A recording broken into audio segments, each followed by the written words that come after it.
Hello good morning students, welcome to ABN online class. तो students, जैसा कि अपना कक्षा 10 का हिंदी मीडियम में लेसन नंबर फर्स्ट चल रहा था, भोजन एवं मानव स्वास्थ्य। भोजन एवं मानव स्वास्थ्य के अंदर स्टूडेंट्स जो अपना टॉपिक हुआ था इससे पहले, वो हुआ था कि संतुलित भोजन, संतुलित भोजन के बाद में असंतुलित भोजन, फिर कि असंतुलित भोजन के कारण कौन कौन से रोग होते हैं, जैसे कि प्रोटीन की कमी से होने वाला रोग, ठीक है। और प्रोटीन की कमी से कौन कौन सा रोग होता है वो भी आप लोगों को बता दिया था कि क्वाशियोर और मेरेस्मस रोग होता है। इसके अलावा खनिज, कुपोषण और विटामिन, इसकी जो टेबल है वो मैं आपको बाद में करवाऊंगा, ठीक है। फिर जल, जल के बारे में भी हो गया था कि शुद्ध जल पीने के क्या लाभ है, ठीक है।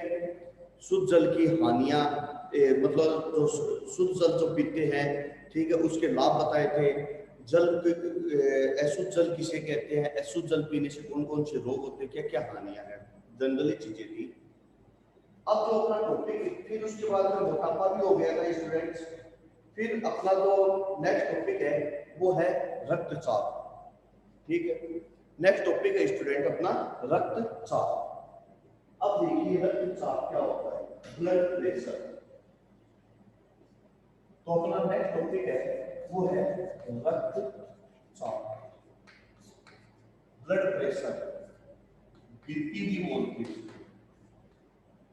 ठीक है। इसको हम बीपी भी बोलते हैं, ब्लड प्रेशर। देखिए स्टूडेंट्स होता क्या है, जैसा कि आप सभी को पता है कि हमारे पूरी बॉडी के अंदर जो हृदय है भाई, वो पूरी बॉडी में रक्त को पंप करता है। किसके द्वारा करता है, धमनियों व शिराओं के द्वारा रक्त को पूरे शरीर के अंदर पंप करने का काम करता है, ठीक है। अब देखिए कि जब यह रक्त है, यह अपनी नलिकाओं में बहता है, ठीक है। इन नलिकाओं के अंदर जब बहता है तो उसकी दीवारों पर वह दबाव डालता है। और जब, क्योंकि अगर रक्त हद से ज्यादा तेज बहे या कम बहे तो वो दबाव भी परिवर्तित हो जाता है। तो जब रक्त है वो अपने हृदय के अंदर नलिकाओं में बहता है तो वह उन नलिकाओं की दीवारों पर दबाव डालता है, और उससे ही हम क्या कहते हैं, रक्त दाब कहते हैं या रक्तचाप कहते हैं। अब देखो, लगातार ये बहना एक नॉर्मल कंडीशन होती है, ठीक है। लेकिन कई बार क्या होता है, किसी कारणवश रक्त, हृदय तेजी से धड़कता है, ठीक है। तो हृदय जब तेजी से धक धक कहते हैं ना, कई बार बेचैनी होने लग जाती है, हृदय तेजी से धक धक करने लग जाता है, धड़कने लग जाता है, कहते हैं कई लोग बहुत तेज धड़कन हो रही है, ठीक है। तो इसका मतलब वह तेजी से धड़केगा तो ज्यादा रक्त को पंप करेगा, ठीक है, रक्त ज्यादा मात्रा में पंप करेगा। और जब रक्त ज्यादा मात्रा में पंप होगा तो वह धमनी की दीवारों पर ज्यादा प्रेशर डालेगा, ज्यादा उस पर दबाव डालेगा। कई बार किसी कारण से हृदय की धड़कन सामान्य से थोड़ी कम हो जाती है, ठीक है। तो जब हृदय की धड़कन सामान्य से थोड़ी कम हो जाएगी तो इसका मतलब क्या हुआ कि हृदय कम रक्त पंप करेगा, तो इसका मतलब वाहिनियों से रक्त कम जाएगा। और जब वाहिनियों के द्वारा रक्त का परिवहन कम होगा तो वह वाहिनियों पर रक्त दाब कम होगा, इसे निम्न रक्तचाप कहते हैं। और पहले वाला उच्च रक्तचाप है, यानी कि जब रक्त जो है वह उच्च या निम्न भी हो सकता है। इसको अपन अभी समझते हैं। देखो इसको कैसे समझोगे, आप देखो कि यह हमारी रक्तवाहिनियां हैं, ध्यान से देखो, ये रक्तवाहिनियां हैं। तो इसमें से लगातार ये रक्त या आरबीसी, डब्ल्यूबीसी ये है, ये लगातार परिवहन हो रहा है। तो जब परिवहन हो रहा है तो यह अपनी इन दीवारों पर भी लगातार दबाव बनाए रखता है, इसे ही हम रक्तचाप कहते हैं, रक्तदाब कहते हैं। ओके स्टूडेंट्स, फिर आगे देखिए कि फिर आगे हम देखते हैं कि यह रक्तदाब जो है कितना होता है, ठीक है। रक्तदाब का मापन कैसे किया जाता है, रक्तदाब जो होता है इसके लिए किस इंस्ट्रूमेंट का उपयोग किया जाता है, ठीक है। तो अब इन चीजों को अपन समझेंगे।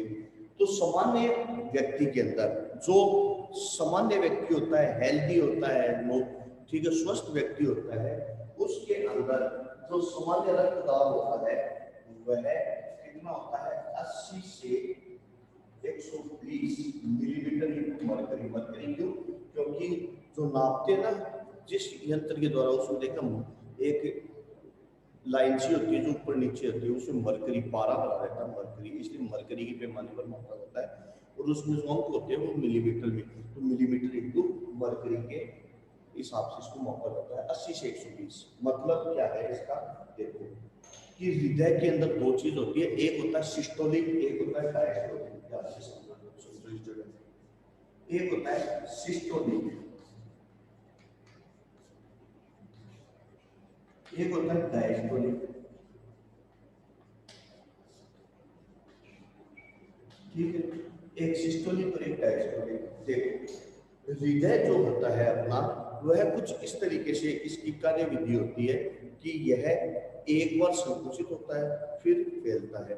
तो जैसे कि ऊपर का भाग आलिंग संकुचित हुआ, नीले फैला, फिर यह संकुचित हुआ, ये फैला, कुछ इस तरीके से इसकी मतलब कि धड़कन होती है किसकी, हृदय की। तो यही प्रक्रिया सिस्टोलिक और डायस्टोलिक कहलाती है कि जब हृदय का संकुचन होता है उसे हम सिस्टोलिक कहते हैं, ठीक है ना, उसे हम क्या कहते हैं, सिस्टोलिक कहते हैं। और जब हृदय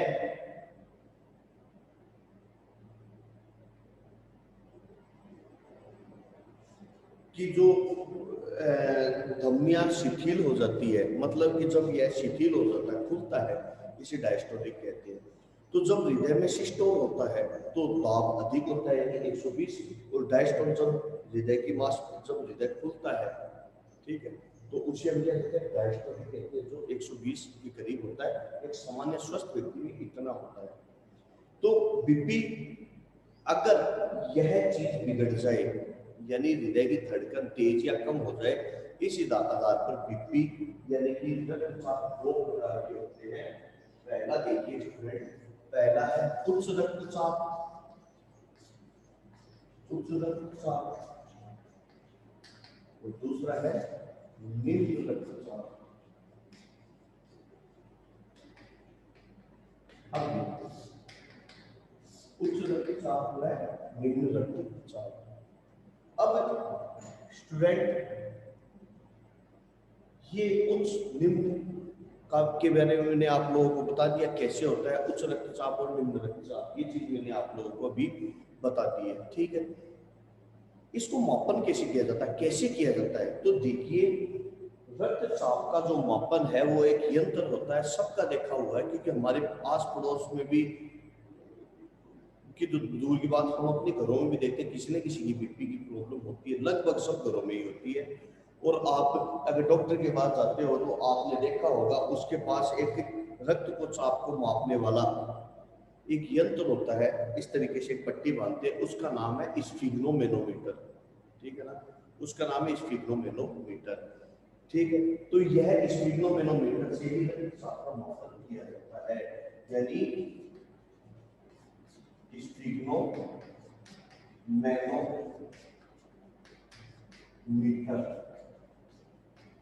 जिसका नाम है रक्तचाप मापी, रक्तचाप मापी, जिसका नाम है रक्तचाप मापी। यह रक्तचाप मापी के द्वारा, ये पिछली बार पूछा था बोर्ड क्लास के अंदर कि रक्तचाप का मापन किसके द्वारा किया जाता है, तो रक्तचाप मापी या स्फिग्नोमीटर। अब आपको उच्च और निम्न के बारे में मैंने आपको बता दिया है। निम्न रक्तचाप, उच्च रक्तचाप, ये चीज की क्या क्या होती है वो आप देखो। जब उच्च रक्तचाप हो जाता है यानी कि ब्लड का प्रेशर है वो बहुत तेज हो जाता है हमारे शरीर के अंदर नसों में, जिससे बेचैनी हो जाती है, नींद सी आने लग जाती है, नींद सी आने लग जाती है, बेहोशी आ जाती है, ठीक है, बेहोशी आ जाती है, चक्कर आने लग जाते हैं, ठीक है। ये क्या होती है, उच्च रक्तचाप के कुछ सिम्टम होते हैं, सिम्टम यानी उसके लक्षण होते हैं उच्च रक्तचाप के। अब देखिए उच्च रक्तचाप, ठीक है, फिर निम्न रक्तचाप। निम्न रक्तचाप यानी वाहिनी, वाहिनियों के अंदर यदि हमारा रक्त का दाब थोड़ा कम हो जाता है। इसे निम्न रक्तचाप, जैसे मतलब लो बीपी हो गया। वैसे आपको बता दूं उच्च रक्तचाप का तो इलाज है, रक्तचाप का बहुत कम इलाज है, ध्यान रखना। तो निम्न रक्तचाप के अंदर भी क्या होती है, बेचैनी हो जाती है, जी मचलाने लगता है, उल्टी की इच्छा होती है, वो उच्च में भी होती है, ठीक है, मचलाने उल्टी होती है, अनिद्रा प्रकार की स्थिति पैदा हो जाती है, ठीक है। निम्न रक्तचाप के अंदर इंसान को बेहोशी आने लग जाती है, ठीक है। इस प्रकार की कुछ कंडीशन इनमें देखने को मिलती है। Clear student? जैसे जैसे मैं बोल रहा हूँ वैसे वैसे आप इसको वीडियो को पॉज करके स्टूडेंट आप इसको के नोट्स बना लीजिए या वीडियो को रिवाइंड कर करके देखिए, आपको याद हो जाएंगे, ठीक है। फिर है कारण, रक्तचाप के कारण। अब रक्तचाप के कारण क्या क्या है? वैसे तो देखो स्टूडेंट, रक्तचाप एक सामान्य प्रक्रिया है जो आजकल लगभग सब में होती है। उम्र सबसे मुख्य कारण है कि इंसान एक पड़ाव पार कर लेता। पहले तो लगभग 60 की उम्र थी, लेकिन आजकल तो ये हालत हो गई कि 30 की उम्र पार करने के बाद में बीपी होना नॉर्मल सी बात हो गई है, ठीक है। 40 की उम्र के बाद तो हो ही जाता है इंसान की। तो बीपी यानी कि रक्तचाप का कारण क्या क्या है वो देखिए। इसके कई कारण है, हो सकते हैं। एक तो उम्र तो है ही, एक है चिंता, क्रोध, ईर्ष्या, भ्रम, ठीक है। खाने में मैदे, चीनी से बनी वस्तुएं, अचार, मांस, सिगरेट, शराब, ठीक है। शारीरिक व्यायाम की कमी, मोटापा, ये सारी की सारी चीजें किसमें कारण, किसमें आते हैं, रक्तचाप के कारण में आते हैं। फिर से देखिए क्या क्या है। चिंता, चिंता करने से, इसके अलावा शारीरिक परिश्रम का अभाव, या फिर पहले सिस्टमेटिक चलते हैं चिंता से, भ्रम से, कई बार इंसान के वहम भी हो जाता है, यार मेरा तो भी हो रहा है, ठीक है, और वो हो भी जाता है, ठीक है, वहम भी हो जाता है। चिंता, भ्रम, ठीक है, अनिद्रा, पूरी नींद न लेना, व्यायाम की कमी या शारीरिक परिश्रम की कमी, मैदे से बनी हुई चीजें, जंक फूड खाना, ठीक है। जंक फूड खाने से भी यह हो जाता है। चीनी, मिठाइयाँ, ज़्यादा मिठाइयाँ खाने से, चीनी की बनी हुई, गुड़ की खा सकते हैं, चीनी की बनी हुई ज़्यादा मिठाइयाँ खाने से भी बीपी की प्रॉब्लम हो सकती है। इसके अलावा जंक फूड वगैरह हो ही गया, ठीक है। अनिद्रा, एक है मोटापा। मोटापा मैंने आपको बताया था बीमारियों का कारण है, मोटापे के कारण। इसके अलावा नशा, नशा जो लोग करते हैं, नशे का सेवन करते हैं, उस कारण से भी बीपी की प्रॉब्लम होना एक आम बात है। कई लोग सिगरेट पीते हैं, शराब पीते हैं, ठीक है, और भी कई प्रकार के मादक पदार्थों का सेवन करते हैं। तो जो लोग ऐसे पदार्थों का सेवन करते हैं ज़्यादा मात्रा में, उन लोगों के अंदर भी यह प्रॉब्लम, ब्लड प्रेशर की प्रॉब्लम पाई जाना आम बात होती है, क्योंकि ये हमारे धमनियों की दीवारों को अवरुद्ध कर देती है, ठीक है। क्योंकि ये चीजें खाने से क्या होगा कि ये जैसे धमनी की दीवारें हैं, ठीक है, तो ये धमनी की दीवारों के अंदर मोटी मोटी कार्बन की परत बन जाती है, ठीक है। और इसे, यह परत के कारण ये इस तरीके से मोटी मोटी ऐसी परत बन जाती है कार्बन की, ठीक है।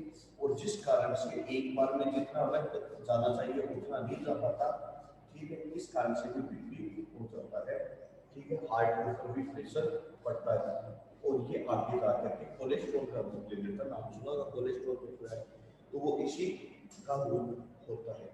अब कारण के बाद में कि इसके प्रभाव, तो सीधी सी बात है, ब्लड प्रेशर का सीधा सीधा प्रभाव हमारे हृदय पर होता है।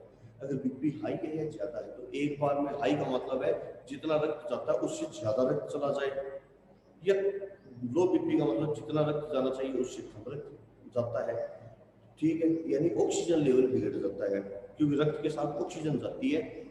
तो ऐसी कंडीशन में हृदयघात भी हो सकता है, यानी कि हार्ट अटैक भी हो सकता है, या हार्ट फेल भी हो सकता है, ठीक है। या फिर ज्यादा, कई बार तेज बीपी हो जाए, कुछ बीपी रक्तचाप हो जाए, तो वह ब्लड इतनी तेजी से फ्लो होता है कि हमारी नसें तक फट जाती है, या हमारे दिमाग के ऊपर स्ट्रोक भी हो जाता है, खून का थक्का जम जाता है, ठीक है, या कई प्रकार की ब्रेन स्ट्रोक हो सकता है।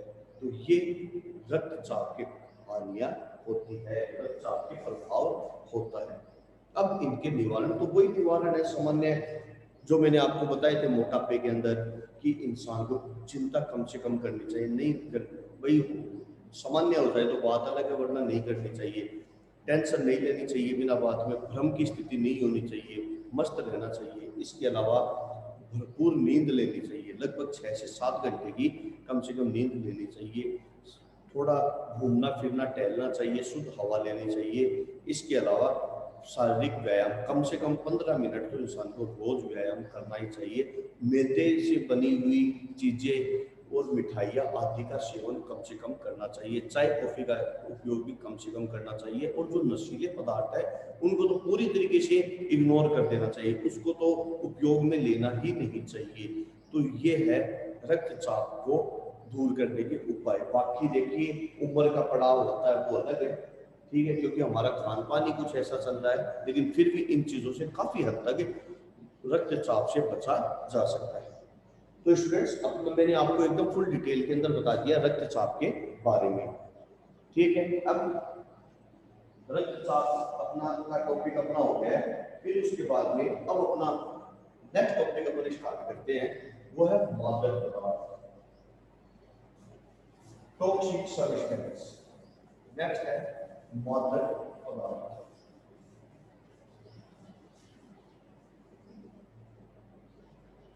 स्टूडेंट वैसे भी आपको कई स्टूडेंट ये डर जाते हैं कि क्या टॉपिक पढ़ा रहे हैं, हार्ड है।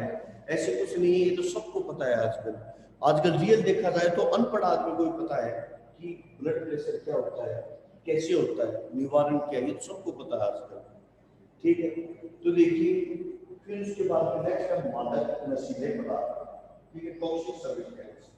नेक्स्ट है नशीले पदार्थ,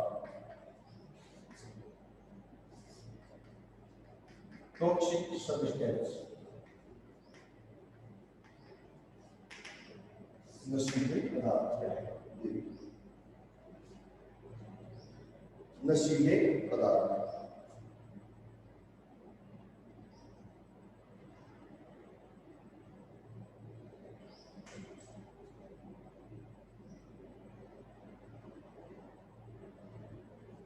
कि मनुष्य जो होता है वह आनंद की स्थिति, नींद की स्थिति या भ्रम की स्थिति पैदा करने के लिए अपने शरीर में कुछ ऐसे पदार्थों का उपयोग करता है जो आगे जाकर के उसकी आदत बन जाते हैं, या फिर उसकी या तो आदत बन जाते हैं या उसके शरीर के ऊपर बहुत नुकसानदायक होते हैं। उन्हीं को हम नशीले पदार्थ कहते हैं। नशा कुछ भी हो सकता है, हर वो चीज जो इंसान को आगे आदतन बन जाती है वो नशा ही होता है, ठीक है।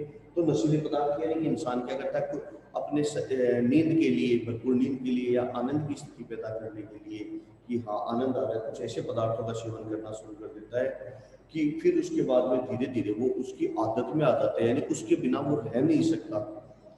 इसके अलावा यह रह भी नहीं सकता और फिर धीरे धीरे वो उसके शरीर के लिए काफी नुकसानदायक हो जाते हैं। उन सभी को हम नशीले पदार्थ कहते हैं। इनके बारे में अपन वन बाय वन अपन डिटेल से देखेंगे। तो सबसे पहले नशीले पदार्थ में आता है वो है गुटखा, जो सामान्य प्रचलन में है और ऐसी कोई गली नुक्कड़ नहीं है जहां पर यह गुटखा नहीं मिलता। तो सबसे पहला है गुटखा।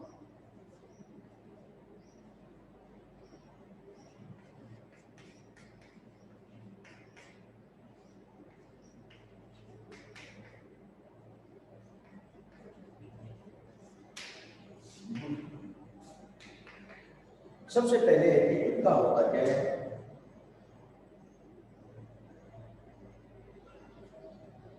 कि गुटखा कैसे तैयार किया जाता है कि जो सुपारी होती है, कच्ची सुपारी संश्लेषित, ठीक है, सुपारी, कच्ची सुपारी के टुकड़े, उसके अंदर थोड़ा सा चूना, कत्था, जर्दा, ठीक है, चूना, कत्था, जर्दा और खुशबू वर्क, संश्लेषित खुशबू वर्क बना करके इसे तैयार किया जाता है, जो आज हमारे समाज का एक बहुत बड़ा काफी प्रचलन में है हमारे समाज के अंदर।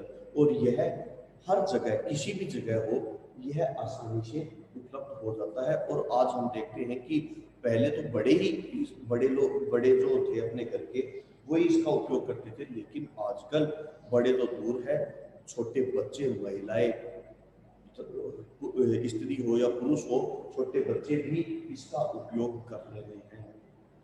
लगभग अधिकांश लोग इसका सेवन कहीं किसी न किसी रूप में करते हैं।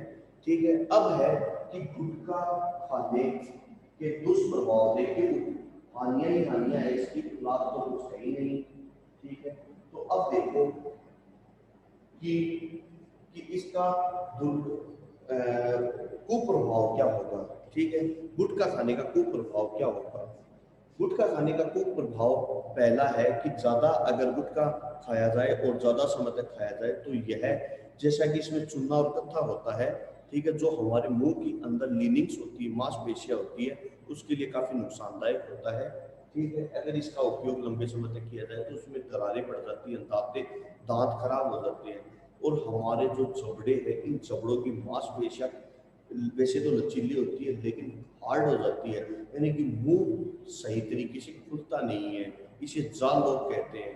ठीक है, और इस बीमारी का नाम है सबम्यूकस फाइब्रोसिस। ध्यान रखना, इस बीमारी का क्या नाम है स्टूडेंट, इसका नाम है सबम्यूकस फाइब्रोसिस।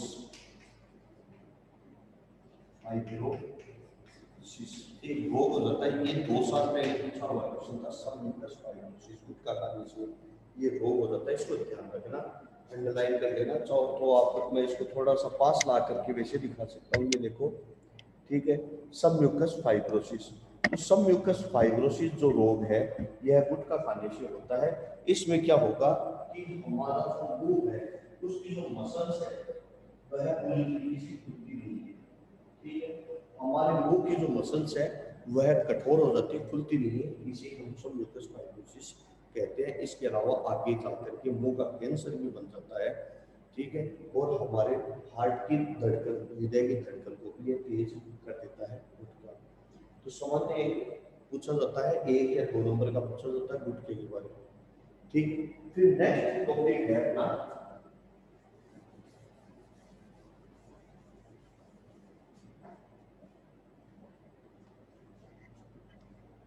तंबाकू। नेक्स्ट है स्टूडेंट तंबाकू।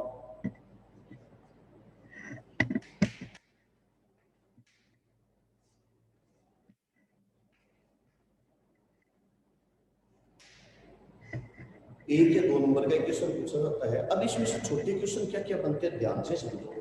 पहला कि तंबाकू क्या होता है, तंबाकू किस फूल का है, तो पहले उसका फूल पूछा जाता है। ठीक है, तंबाकू का फूल, तो ध्यान रखना सोलेनेसी फूल का है ये, सोलेनेसी, सोलेनेसी फैमिली यानी सोलेनेसी फूल का पादप होता है तंबाकू। ठीक है, फिर दूसरा, इसका वानस्पतिक नाम जो है वो है निकोसियाना टोबेकम। इसका जो वानस्पतिक नाम है,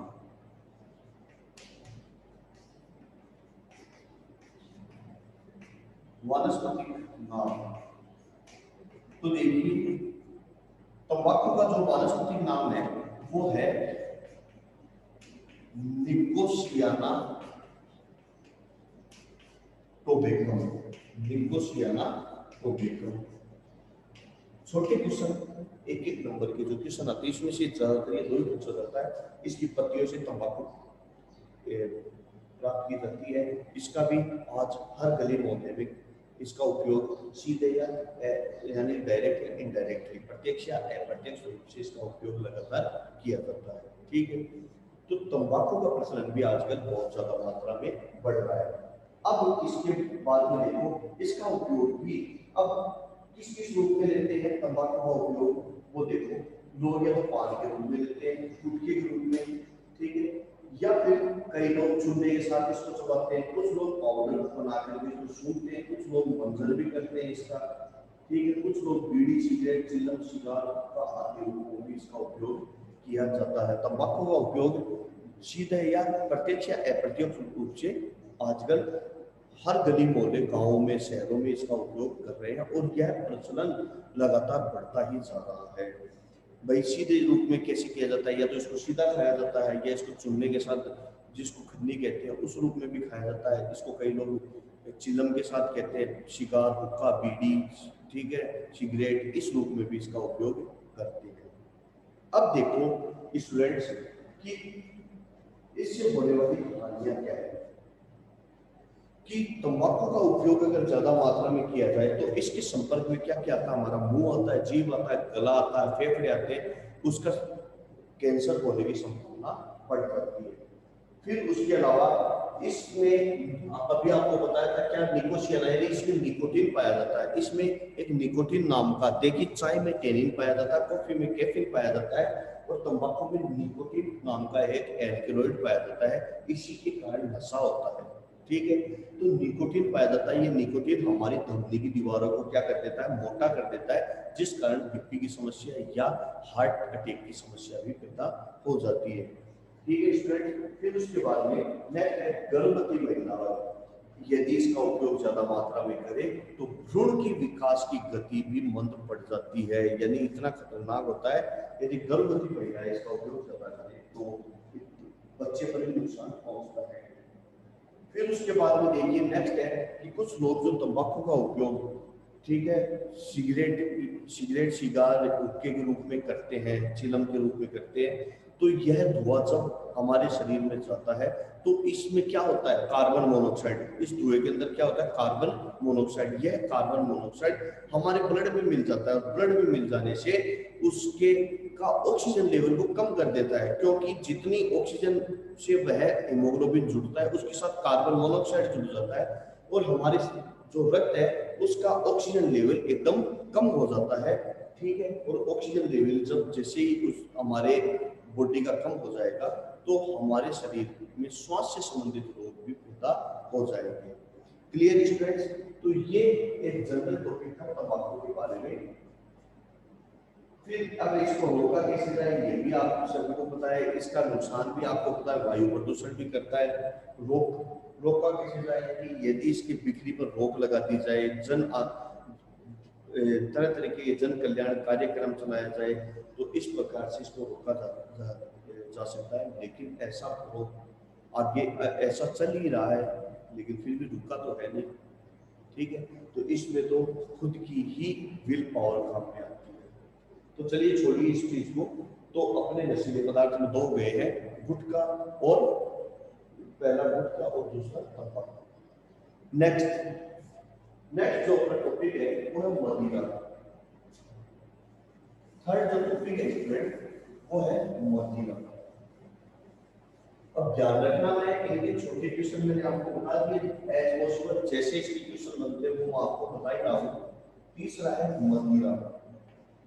इसको मदिरा के रूप में पूछ लेते हैं या शराब के रूप में पूछ लेते हैं, एक ही बात है। और ठीक है, इसका जो मुख्य घटक होता है, इसका जो मुख्य ध्यान रखना, इस शराब का जो मुख्य घटक होता है, मुख्य घटक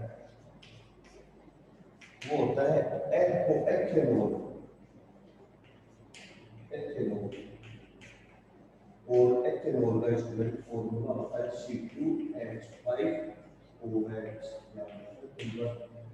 शायद पिछली बार एक बार पूछा हुआ भी है, मदिरा का मुख्य घटक पूछा हुआ भी है सर, पिछली बार पूछा था, उससे पिछली साल पूछा था, अच्छी तरह याद नहीं है।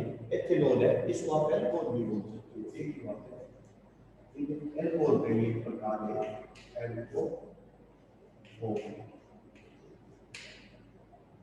एल्कोहल के प्रकार है, एथेनॉल भी इसका मुख्य घटक होता है। अब आगे देखिए, जैसा कि पहले तो ज्यादातर ये शराब वगैरह का नशा ही कुछ कोटि का माना जाता था, यानी कि ज्यादातर रहीसी नशा माना जाता था कि इसका उपयोग ज्यादातर पेशे वाले और बड़े लोग ही करते थे, बड़ी उम्र वाले। लेकिन आजकल ये नशा आम बात हो गई है।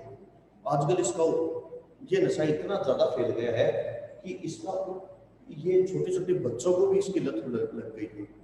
छोटे छोटे बच्चे भी मदिरा जैसे नशा करना शुरू कर दिया है। छोटे बच्चे, महिलाएं, बूढ़े, हर प्रकार के लगभग बहुत से लोग इसका उपयोग कर रहे हैं।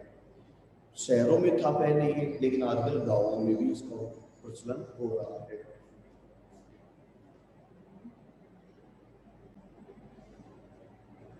अब देखिए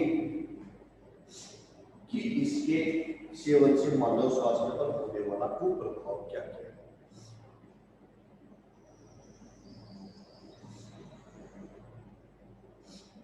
पहला क्या है कि कहते हैं ना कि शराब पीने से लीवर खराब हो जाता है, ठीक है।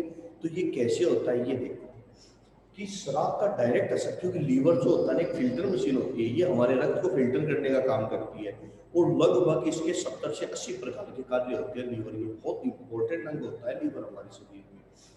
तो शराब का सीधा असर लीवर पर होता है। तो लीवर के अंदर जब शराब जाती है, ठीक है, तो ये क्या करती है कि यह एल्कोहल के इसके अंदर एसिटेट की हाइड्रोल बन जाती है। जैसे ही लीवर में शराब जाती है, ठीक है, तो एल्कोहल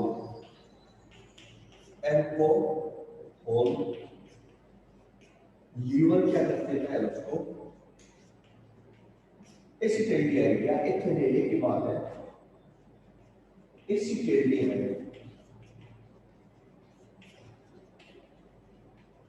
एसिटिल्डिहाइड में कन्वर्ट कर देता है। और ये एसिटिल्डिहाइड इतना नुकसानदायक होता है कि लीवर को डैमेज तक कर सकता है, इंसान हो सके अंधा भी हो सकता है, ठीक है। तो पहला नुकसान ये है ज्यादा मात्रा में अल्कोहल का उपयोग करने में। फिर उसके अलावा अल्कोहल जो है वो व्यक्ति की सामंजस्य और नियंत्रण क्षमता को कमजोर कर देता है, सामंजस्य और नियंत्रण क्षमता को। क्योंकि देखिए हमारा जो ब्रेन है, इसके 3 भाग होते हैं हमारे मस्तिष्क के, अग्र मस्तिष्क, मध्य मस्तिष्क और पश्चिम। तो इसका असर सीधा पश्चिम मस्तिष्क पर होता है, और पश्चिम मस्तिष्क हमारे शरीर का नियंत्रण करता है। तो इसका उपयोग अगर किया जाए तो इंसान अपनी नियंत्रण और सामंजस्य क्षमता खो देता है, इंसान के पैर लड़खड़ाने लगते हैं। फिर तीसरा जो इसका है वो है स्मरण क्षमता, ठीक है, यानी कि मेमोरी पावर, स्मरण क्षमता भी कम हो जाती है बनिस्बत जो लोग नशा नहीं करते हैं। फिर उसके बाद में वशीय कि इसका उपयोग अगर शराब का ज्यादा उपयोग किया जाए तो यह यकृत यानी लीवर पर इफेक्ट डालता है, जिससे एक डिजीज हो जाती है जिसका नाम है वशीय यकृत रोग, यानी कि फैटी लीवर डिजीज भी हो जाती है। इसका मतलब है कि जो प्रोटीन और कार्बोहाइड्रेट है उसके संश्लेषण पर प्रभाव पड़ता है। इसके अलावा सबसे इम्पोर्टेंट है कि सामाजिक और आर्थिक स्थिति इंसान की कमजोर हो जाती है। क्योंकि सामाजिक मतलब कि जैसे कि हमारे आस पड़ोस में अगर कोई शराब पीता है तो हम उसको कोई अच्छी दृष्टि से नहीं देखते, तो यानी कि इंसान की जो रेपुटेशन है समाज के अंदर वो भी कम खराब हो जाती है। और आर्थिक आर्थिक रूप से, यानी कि क्योंकि ये महंगी भी आती है तो इंसान आर्थिक रूप से भी इंसान को ये कमजोर बना देती है। तो स्टूडेंट ये है अपना नशीले पदार्थ मंदिरा में शराब का टॉपिक। फिर उसके बाद में नेक्स्ट है स्टूडेंट वो है अफीम। नेक्स्ट टॉपिक है वो है अफीम।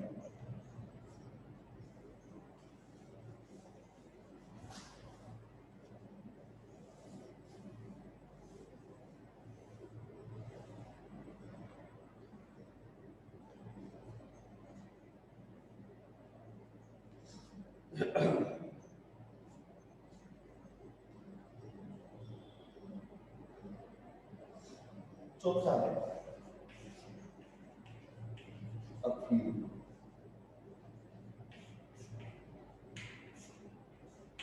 ओपियम। अफीम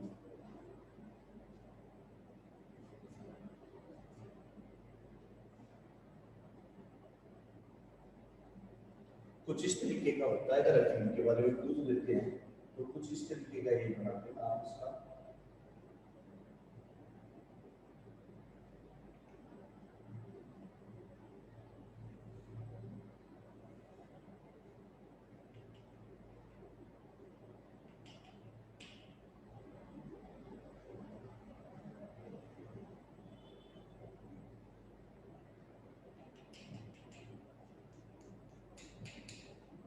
इस तरीके में कच्चा फल होता है अफीम। ज़्यादातर इसका उपयोग भी आजकल शहरों तक भी हो गया, पहले इसका उपयोग गाँव में ही होता था, लेकिन आजकल शहर के लोग भी और ज़्यादातर फिल्म हस्तियाँ भी इसका उपयोग करती है। इसको अगर सही तरीके से काम में लिया जाए तो एक बहुत अच्छी औषधि भी यह होती है, ठीक है। लेकिन इसका उपयोग सामान्यतया लोग आजकल नशे के रूप में करते हैं। देखो, इसका उपयोग किस किस में किया जाता है? दर्द निवारक के रूप में, नींद आने के लिए, ठीक है।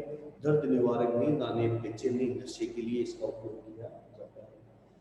अब इसमें छोटे छोटे क्वेश्चन पूछे जाते हैं। इसमें एक तो पूरा ही पूछा जाता है, एक इसमें पूछा जाता है कि एक तो इसके एल्केलॉइड कि अफीम में कौन कौन से प्रकार के एल्केलॉइड पाए जाते हैं। दूसरा पूछा जाता है, एक तो एल्केलॉइड हो गया, दूसरा इसके अंदर क्वेश्चन बनता है, दूसरा जो क्वेश्चन पूछा जाता है, पहला एल्केलॉइड पूछा जाता है, एक इसका वानस्पतिक नाम पूछा जाता है। तो ध्यान रखना स्टूडेंट, मैं इसका वानस्पतिक नाम लिखता हूँ पहले, ठीक है। इसका जो वानस्पतिक नाम है,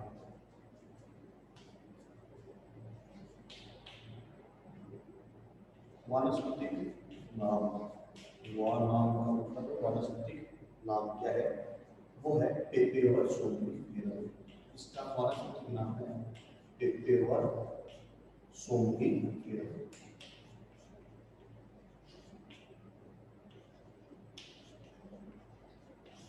अफीम का स्टूडेंट्स वानस्पतिक नाम है वो है पेपेवर सोमनिफेरम।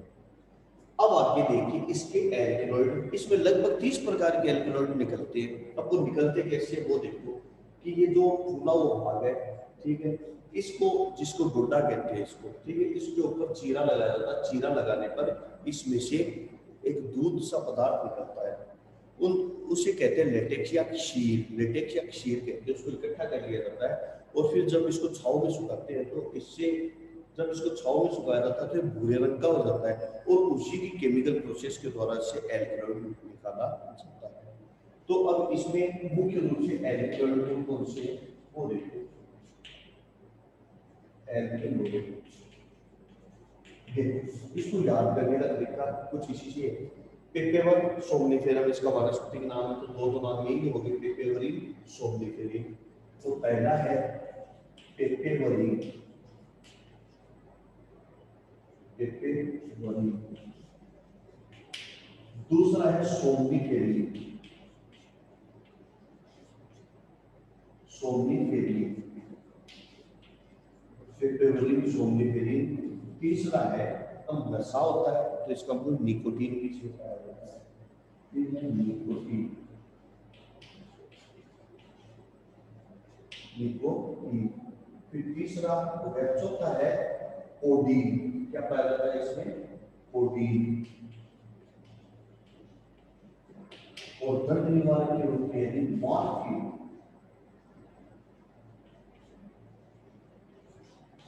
मॉर्फिन। तो ये स्टूडेंट जनरली इसके एल्केलॉइड है। ध्यान से देखो आप, इसकी जो एल्केलॉइड, ध्यान से देखो, ये रहे, ये इसका वानस्पतिक नाम है पेपेवर सोमनिफेरम, ठीक है। ये इसका फल है, कुछ इस तरीके का आपको एग्जाम में बनाना है। फिर उसके बाद में ये इसके एल्केलॉइड है, कौन कौन से? पेपेवरिन, सोमनिफेरिन, निकोटीन, कोडीन और मार्फिन। ये 6 प्रकार के एल्केलॉइड इसमें पाए जाते हैं। फिर उसके बाद में आगे देखो स्टूडेंट कि इसका उपयोग है वो आजकल काफी मात्रा में बढ़ गया है इसका प्रचलन, ठीक है। और गाँव में भी इसका उपयोग, जैसे कि कोई उत्सव होता है, कोई जागरण होता है, ठीक है, कोई वहाँ पर रात के समय पर बड़े बूढ़े इसका उपयोग आज भी करते हैं। गांव में महिलाएं, ठीक है, जो बच्चों को, महिलाएं भी काफ़ी ऐसी होती है जो बच्चों को रात को सुलाने के लिए, कई बच्चे रोते हैं तो उसको थोड़ा सा ये चखा देती है, ठीक है, और उससे बच्चे सो जाते हैं। तो बच्चों को सुलाने के लिए भी इसका उपयोग करती है। हालांकि वो ये नहीं सोचती है कि आगे जाकर के बच्चे पर कितना नुकसान होगा, बस अपने थोड़े से आराम के लिए बच्चे को अफीम जैसी मादक पदार्थ इतना नुकसानदायक, जो इतना नुकसानदायक होता है, उसको अपनी थोड़ी सी अज्ञानता की वजह से उसको खिला देती है। तो ये नशीले पदार्थ के बारे में अपना टॉपिक कंप्लीट हुआ स्टूडेंट्स। अब उसके बाद में नेक्स्ट टॉपिक है वो है अन्य नशीले पदार्थ। अब इसके दुरुपयोग, इसके कुप्रभाव, इसके दुष्प्रभाव क्या क्या है, तो दुष्प्रभाव मैं जनरली आपको बता देता हूँ। दुष्प्रभाव जो है इसके वो ये है कि इसका उपयोग अगर लगातार किया जाए तो इंसान की धमनियाँ की दीवारें मोटी हो जाती है, हार्ट अटैक भी आ सकता है, फिर अनिद्रा की समस्या भी हो जाती है, क्योंकि इसके लोग आदी हो जाते हैं। इस जब ये खाते हैं तभी नींद आती है, फिर उसके बाद में नींद नहीं आती है। पहले तो लोग हल्की सी क्वांटिटी लेते हैं तो ही नींद आ जाती है, फिर इसकी क्वांटिटी बढ़ने लग जाती है, शरीर इसका आदी हो जाता है, फिर बहुत ज़्यादा मात्रा में इसको खाया जाए तो ही इंसान को नींद आती है। धीरे धीरे इंसान का शरीर अंदर से कमजोर, रोग प्रतिरोधक क्षमता कम होने लग जाती है और इंसान मृत्यु की तरफ अग्रसर होता है। अगर इसका उपयोग लगातार ज़्यादा मात्रा में किया जाए तो इंसान की अकाल मृत्यु भी हो जाती है। तो स्टूडेंट्स, ये रहा अपना जो टॉपिक है अफीम के बारे में, वो आज कंप्लीट हुआ। नशीले पदार्थ कंप्लीट हुए। फिर उसके बाद जो नया टॉपिक है वो है अन्य नशीले पदार्थ। तो अन्य नशीले पदार्थ के ऊपर अपन अपना जो नेक्स्ट क्लास है वो कल करेंगे। कल अपन इस पूरे लेसन को कंप्लीट कर देंगे। अब थोड़ा सा और रह रहा है अन्य नशीले पदार्थ, और इसके अलावा जो रह रहा है वो रह रहा है खाद्य पदार्थों में मिलावट। ठीक है, और इससे रिलेटेड आप एक बार वीडियो देखने के बाद में अंत के क्वेश्चन भी देख लेना। अगर कोई क्वेश्चन नहीं है तो आप मुझे फोन करके या व्हाट्सएप के थ्रू आप क्वेश्चन पूछ सकते हो। वो भी मैं आपको उस क्वेश्चन के आंसर का भी मैं एक वीडियो बना दूंगा ताकि आपको सुविधा रहे। Okay student, thank you, have a nice day.